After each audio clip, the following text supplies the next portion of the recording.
110వ కీర్తన. ప్రభు నా ప్రభుతో సెలవిచ్చిన వాక్కు. నేను నీ శత్రువులను నీ పాదములకు పీఠముగా చేయు వరకు నా కుడిపార్శ్వమున కూర్చుండుము. యెహోవా నీ పరిపాలనా దండమును సియోనులో నుండి సాగజేయుచున్నాడు. నీ శత్రువుల మధ్యను నీవు పరిపాలన చేయుము. యుద్ధ సన్నాహ దినమున నీ ప్రజలు ఇష్టపూర్వకముగా వచ్చెదరు. నీ యవ్వనస్తులలో శ్రేష్ఠులు పరిశుద్ధాలంకృతులై మంచు వలె అరుణోదయ గర్భంలో నుండి నీ యొద్దకు వచ్చెదరు. మెల్కీసెదెకు క్రమం చొప్పున నీవు నిరంతరము యాజకుడివై ఉందువని యెహోవా ప్రమాణం చేసి ఉన్నాడు. ఆయన మాట తప్పనివాడు.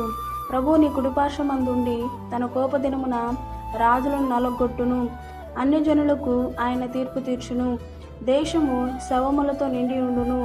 విశాల దేశం మీది ప్రధానుని ఆయన నలగొట్టును. మార్గమున ఏటి నీళ్లు పానము చేసి ఆయన తల ఎత్తును. ఆమేన్.